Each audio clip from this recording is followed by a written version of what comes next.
सो दोस्तों, खुमार ड्रामा बहुत ही ज़्यादा इंटरेस्टिंग हो चुका है। जैसा कि मैंने आपको बताया था कि फिरोज़ खान का ड्रामा है, यहाँ पर कुछ भी हो सकता है, तो वो कुछ हो चुका है। पिछली 2 एपिसोड्स बहुत ही ज़्यादा इंटरेस्टिंग थी। अनफॉर्चुनेटली मैं उनके ऊपर रिव्यूज़ नहीं कर सका अपनी मसरूफियत की वजह से, लेकिन लेटेस्ट एपिसोड के अंदर जो हो चुका है और आने वाली एपिसोड में जो ट्विस्ट आपको देखने को मिलेगा, इन सभी क्वेश्चंस के आंसर मैं आज के स्टूडियो में देने वाला हूँ। फिर जो नए लोग आए मेरे चैनल पर, पीके लग्जरीज की वेबसाइट खत्म हो चुकी है, ऑलमोस्ट आज लास्ट डे है। 50% ऑफ चल रहा है तमाम आइटम्स के ऊपर। नीचे डिस्क्रिप्शन में और फ्रेंड कमेंट में आपको लिंक मिल जाएगा। अभी जाएं, अपनी मर्जी का वास, फ्लावर या फिर एसएमएल लैंप खरीदने के बाद हमें अपना फीडबैक देना मत भूलिएगा। PK Luxus. We don't sell crap. तो दोस्तों, लेटेस्ट एपिसोड के अंदर बहुत सारे फनी सीन थे, जिसमें एक तो ये हो सकता था कि यहाँ पर मतलब सारी रात बेचारे हमारे नासिर ने अकेले गुजारी है इस सुहागरात वाले बेड के ऊपर। अगले दिन यहाँ पर फौरन से इसको टिंग करके मैसेज आता और इसको नजर आती वो पिक्चर जहाँ पर फायज ने सेल्फी ली है हरीम के साथ, ये कहते हुए कि फाइनली वो यार निकाह फाइट। तो ये और ज़्यादा इंटरेस्टिंग हो सकता था, लेकिन इसकी दुम के ऊपर तो पाँव रखा गया। इसका वो सारा तोड़ना अपनी मसारी का वो बड़ा इंटरेस्टिंग था। अच्छा, इस बात की मुझे समझ नहीं आती कि हरीम सिर्फ और सिर्फ अपने ड्रेस के अंदर आई है, यहाँ पर उसके पास पहनने को कोई दूसरा कपड़ा था नहीं, तो फिर नेक्स्ट डे इसने किसके कपड़े पहने होंगे? जरा सोचने वाली बात है, क्योंकि फाइज की बहन तो अपने कपड़े देने से रही, कोई काम वाली के कपड़े भी ये नहीं लग रहे। फाइज के कमरे में किसी लड़की के कपड़े क्यों होंगे? तो ये सारी बातें बड़ी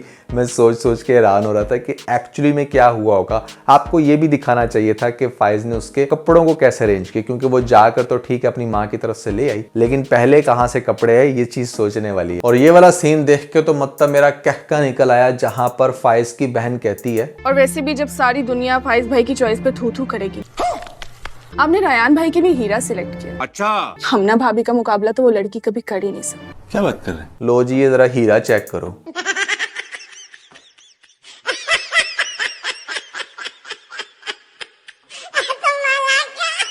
अरे बीबी, हीरा इसको कहते हैं। मतलब चेक करो कि हरीम कितनी ज्यादा गॉर्जियस है। लोग कहते हैं पेरिसेस के ऊपर मजाक ना उड़ाया करो। मजाक नहीं उड़ा रहा भैया, शोबिस के अंदर हर चीज को कंपेयर किया जाता है, आपके लुक्स को भी कंपेयर किया जाता है। आप खुद जरा अपने दिल पे हाथ रख के बताएं कि हरीम का ये जो दूसरी लड़की इनकी भाभी दिखाई गई है, कोई कंपैरिजन है? हरीम लाख गुना बेहतर है, खूबसूरत है। इसकी पहले वाली भाभी की सिर्फ ग्रूमिंग को एक साइड पे कर दो, ये इनके घर की काम वाली लगेगी। बात तो सही है।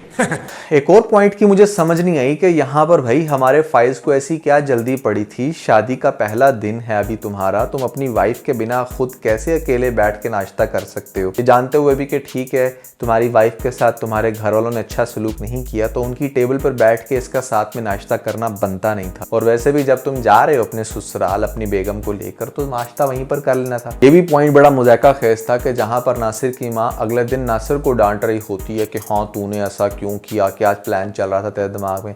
अरे बीबी, उसकी शादी खराब करने वाली तू है। तो ये किस सेंस में बात कर रही है, मेरी समझ से बाहर है। हाँ ठीक है, अगर बात की जाए उसकी कजन की, तो मतलब वो तो सेकंड ऑप्शन थे ना उसके माइंड में।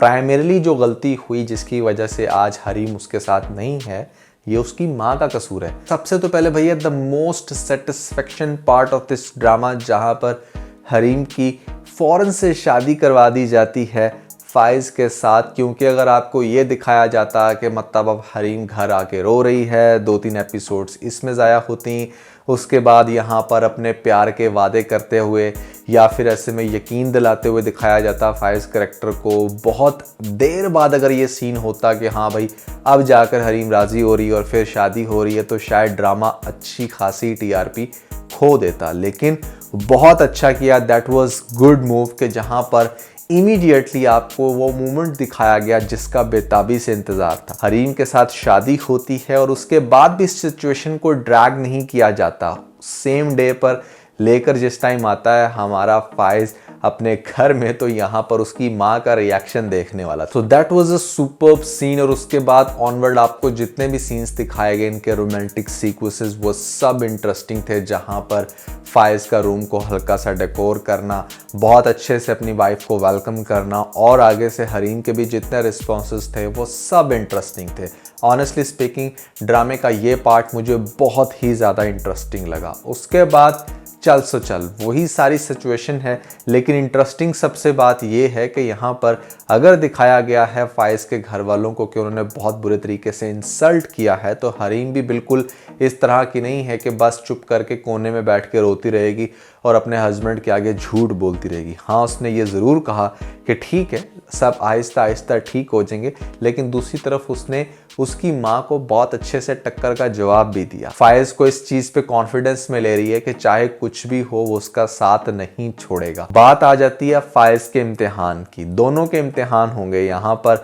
जो हरीम है उसका इम्तिहान लेंगे फायज के घर वाले और फायज का इम्तिहान लेंगे उसके दोस्त। अच्छा, सिचुएशन तो बहुत ज़्यादा इंटरेस्टिंग यहाँ से बन सकती थी। अगर मैंने लिखा होता तो भैया कुछ इस तरीके से आप ड्रामे के अंदर बहुत बड़ा धमाका ऐड कर सकते थे। वो ये कि जिस तरह से सारे फ्रेंड्स ने प्लान किया है कि भाई इस तरीके से हम एक बहुत अच्छा गेट टुगेदर करते हैं और हम एक दावत देते हैं फायज को उसकी होने वाली बीवी के साथ, तो यहाँ पर आपको इस इवेंट के ऊपर दिखाया जाता है कि भैया नासिर आया है और नासिर आकर कहेगा, सबसे पहले तो बहुत अच्छा बनने की कोशिश करेगा, उससे कहेगा कि यार चलो जो भी हुआ उसके लिए माफ़ कर देना, और उसके बाद सबके सामने स्टेज पर आकर ये कहेगा कि आज मैं आपको दिखाना चाहता हूँ कि मैं अपने दोस्त का फाइज जिसका नाम है बहुत मशहूर हूँ कि उसने हरीम के साथ शादी की। हरीम किस तरह की है ये मुझे बताने की ज़रूरत नहीं है। और उसके बाद वो यूएसबी पे लगा देता वो वीडियो सबके सामने भरी महफिल में, इतने बड़े प्लाजा या स्क्रीन के ऊपर वो वीडियो चला देता जो इसकी सीसीटीवी कैमरे का प्रूफ है। तो मसाले के तौर पे देखा जाए तो ड्रामे के अंदर अच्छा खासा एक शॉकिंग पॉइंट ऐड होना था कि what the hell is this. लेकिन यहाँ पर आगे थोड़ा सा शायद टिपिकल काम हो जाए, जिस तरीके से टीजर में दिखाया जा रहा है कि वो उसको ब्लैकमेल कर रहा है और इवेंचुअली वो ज्यादा से ज्यादा क्या करेगा, सेंड कर देगा यहाँ पर फाइज को उसको तोड़ने के लिए, उसकी मोहब्बत को चेक करने के लिए। क्योंकि अगर आप देखा जाए कि भैया उसकी वीडियो वायरल कर देते हो तो उसका तो बहुत सीधा सीधा सा सोल्यूशन है कि ये साइबर क्राइम का केस है और यहाँ पर इसको फ़ौरन से जेल हो जाएगी।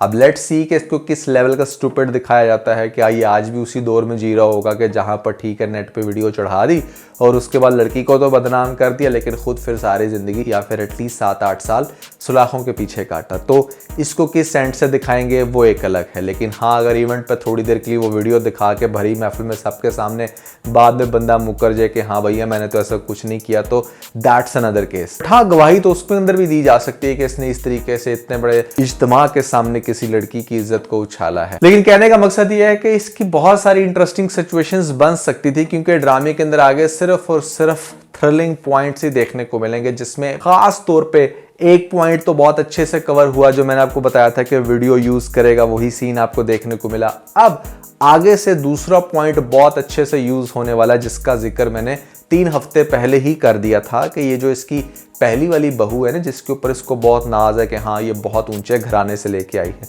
वो इसको बात बात के ऊपर ईंट का जवाब पत्थर से देगी। और इसको जो लगता है कि हाँ ये जो दूसरी आई है इसको मैं इस घर से चलता करूँगी, बेसिकली जब ये सपोर्ट बन के उभरेगी यहाँ पर उसको उसकी हैसियत याद दिलाएगी। और दूसरे नंबर पे अगर पहली वाली जो भाभी है वो कुछ गलत बोलती है तो उसको उसकी वैल्यू बताती है, घर में सबकी इज्जत करना सिखाती है और इवेंचुअली फाइज की माँ का बहुत अच्छे से ख्याल रखेगी, बावजूद इसके कि वो इतना सारा क्रिटिसिज्म कर रही है। वो बीमार होगी तो डेफिनेटली उसका साथ देगी, ख्याल रखेगी। कौन? फाइज की बेगम हरीम। यहाँ पर दूसरी तो कहेगी कि मेरे से नहीं होता सब कुछ। उसकी भी कोशिश बस यही होगी कि किसी तरीके से इसको घर से बाहर निकाला जाए, इंक्लूडिंग फाइज, ताकि सारी की सारी जो दौलत है वो मेरे हस्बैंड के नाम पे हो, मेरे हस्बैंड के नाम तो फिर हमारे नाम। लेकिन यहाँ पर भैया बहुत अच्छे से आपको फाइट बैक करते हुए दिखाया जाएगा। हरीम का कैरेक्टर एक ऐसा कैरेक्टर है जो बेसिकली मोरल सपोर्ट तो है ही, यहाँ पर इमोशनल सपोर्ट भी है, साथ साथ चीज़ वेरी इंटेलिजेंट एज वेल। वो कोई भी ऐसा डिसीजन ना लेगी ना लेने देगी हमारे फाइज को, जो कि इवेंचुअली एक अच्छा कपल, एक अच्छा कॉम्बिनेशन बनते हुए दिखाया जाएगा। क्योंकि फाइज ना बहुत ज़्यादा इमोशनल है तो उसकी इस चीज़ को हरीम ठीक करेगी। सो काफ़ी इंटरेस्टिंग हो गया खुमार ड्रामा। आई होप कि कुछ इस तरह के इंटरेस्टिंग सीन्स आपको आगे से मजीद देखने को मिलेंगे। अब स्टोरी के अंदर कुछ ना कुछ होना चाहिए हर एपिसोड में, जैसे कि अब होना शुरू हो गया तो ड्रामे की टीआरपी बहुत ऊपर जाएगी और ड्रामा इवेंचुअली बार बार नंबर 1 ट्रेंडिंग हिट कर सकता है। आप लोगों के क्या है ख्यालात, और ख़ास तौर पे आप लोगों ने मुझे ये भी बताना है कि अखाड़ा ड्रामे को किस तरह से आप देख रहे हो, क्या समझते हो कि उसके ऊपर रिव्यूज़ होने चाहिए या नहीं। कमेंट सेक्शन में मुझे ज़रूर बताइएगा। इसके अलावा अगर आप लोगों ने मेरी इस साल की सबसे बेहतरीन लिस्ट नहीं देखी जहां पर मैंने आपको कुछ ड्रामे रेकमेंड किए हैं, तो ऊपर आपको लिंक मिल जाएगा, जल्दी से लिंक पे क्लिक करके वीडियो देख के अपना फीडबैक मुझे ज़रूर दीजिएगा।